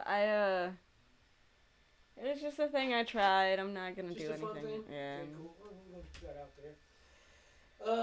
I have nothing I'm working on right now. I'm just kind of like, I'm here for right now. That's good though, right? Yeah. Sometimes just settle into that normal is a good thing to do. Yeah. Right? No pressure, nothing going on. You want to talk about your trip? You getting ready to go on a trip? Oh yeah, it's Cali. Oh yes, all expenses paid. Nice. Beautiful. So yeah, I'm gonna be flying in LA, LAX, whatever, and I'm gonna stay the first night out there, and then we're gonna go to San Diego. So I get to go to the beach. Nice. Anything specific you want to see when you? Is this your first time out there? Yes. So I don't know anything about California. No. Nothing. Definitely going to take the Walk of Fame, right? The stars if you go to LA. Isn't that where that is? Fuck yeah. Yeah. Fuck yeah. What star are you most excited to see? Like you're just randomly walking around in Los Angeles, California, and you're at the corner of Walk and Don't Walk, and bam, I'm standing. Oh my God, who is it? I don't know who all has stars. No, I'm talking about just the star, the person, star. Oh, Jim Carrey. Jim Carrey, really? Jim Did Carrey. you hear that, Jim Carrey? I would. Cool. Okay. I would love to meet him in God, that's person. hilarious. I bet in person. I bet in Paris he is a scream in person. I want to meet him in person. Him, Adam Sandler, Morgan Freeman. Morgan Freeman. I would love to meet him. He is God. Okay? Yeah. Literally, Oh, yeah. literally in his movies, he is God. So, he just has that soothing voice, too. It's just like, I can fall asleep to that. But, who else would I like to meet there? Thor. No females? Thor. That guy, he's a good-looking dude. He is. No homo, that's a good-looking dude. He is a good-looking guy. He's there's actually another movie on Netflix where he plays a soldier. Oh God, I forget what it's called now. It's a desert scene. It's a kind of a desert-oriented movie too. But dude, he was surprisingly badass without that hammer as a soldier. Mm-hmm. Some of the fight sequences in that, it's are you familiar with Krav Maga? You know what that is? Krav Maga. Yeah. It looked like that. It's super brutal fighting style, but I was like, oh dude, he's surprisingly badass dude. Yeah. Familiar with Moon Knight? Moon Knight's supposed to be coming out. I've never heard of it. It's Marvel. It's a Marvel thing. Oh, okay. He, I guess my son told me the guy who played the star of it died. Really? So I'm like, I'm mixed feelings about it because I've been excited for it to come out. You're familiar with The Punisher for sure. Uh-huh. So it's kind of violent like The Punisher, I'd imagine. Okay. But you're a costumed dude. It's like MCU's version of Batman maybe, but a little more violent. Yeah. But the main actor of it died, and so part of me is like, man, I don't know if I really want to get invested in the series now. Because he died, yeah. Yeah, it's weird. But I also, I mean, surely probably enjoyed doing it. So maybe there's another part of me that wants to enjoy it for the art because of the guy, kind of gave his energy to it. Yeah. But what if I really like it and I just know there's not going to be any more? Okay, so this is the trouble. See, I have trouble with switching main characters. Okay, I really hate when they switch main characters. Like when I was watching Doctor Who, and the Doctor changes all the time. It's just like I like Doctor Who, but I had trouble with the transition. I'm like, no, I need David Tennant back. Like that's the Doctor. I don't know. I don't like you guys. I don't know enough about that, but I'd say the same thing for me in the James Bond movies. Mm-hmm. When I was, my first one it was Roger Moore or Sean Connery. That's James Bond. Mm-hmm. I don't know. I mean, the new guy Daniel Craig. I guess he's okay, but I don't know. The time and culture has kind of changed those two a little bit. Yeah. I guess they're a little more violent and crazy than what they maybe used to be. I like the originals. Yeah. Of stuff. I don't know. But once you start watching a show, like you start out watching a show and it has these people in it, and then it just switches out. It's like, I'm not even invested in the show now because I don't know any of these characters. Right. So the Batmans, Clooney, Michael Keaton, all the different people that have played. Who's your favorite? Who played with Heath Ledger? That's Christian Bale. 100% my favorite. Yeah. Christian Bale's a bad. This Twilight Batman they got coming out. Oh my god. Whoever made that decision? It's stupid. Yeah. I'm sad that Heath Ledger passed away.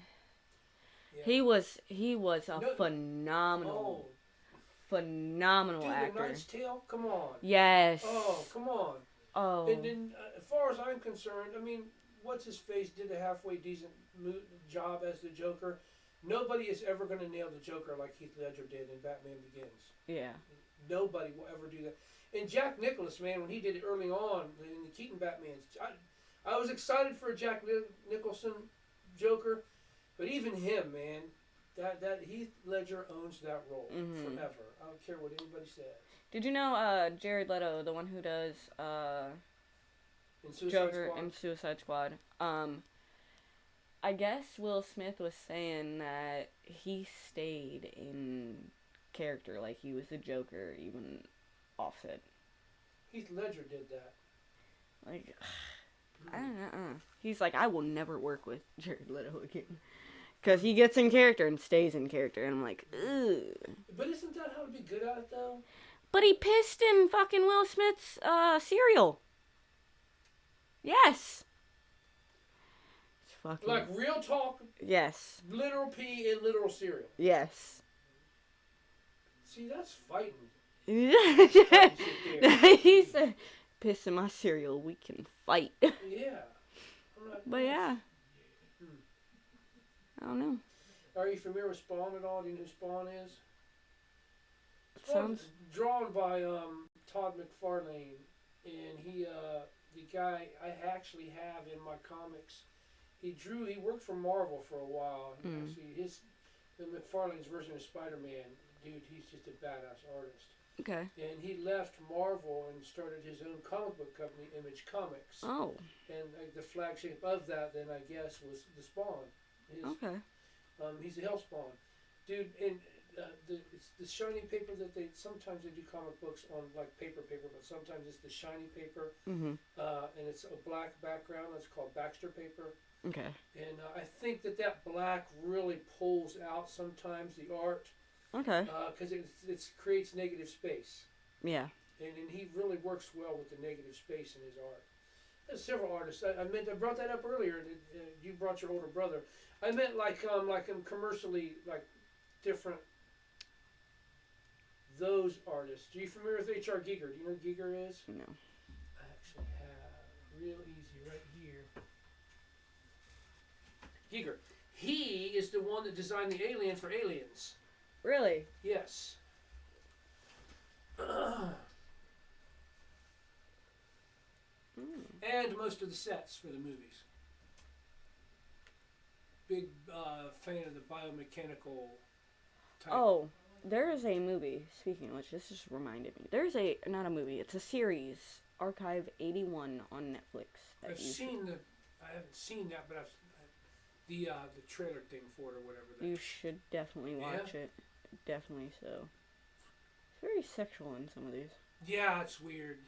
Yeah. The guy was a dark genius. Giger was. Oh no, it's pretty cool though. Like, I like that. Yeah. Actually, the poster frame behind you, there's actually 3 or 4 different posters in behind that one, and I switch them out every once in a while. And I've got a couple, actually the birth machine, it's called the birthing machine, the poster of that in there. It's a print from his museum. There's a museum of his artwork that's in his old house. And you can get some of those, you can get prints of them in poster size. I actually got the birth machine one. He's got some wicked shit though. Huh. But yeah. It's pretty fucking wicked. But no, I don't have like a commercial. Stuff like that. People like that you follow. The Frank Frazetta, he actually the poster on the door behind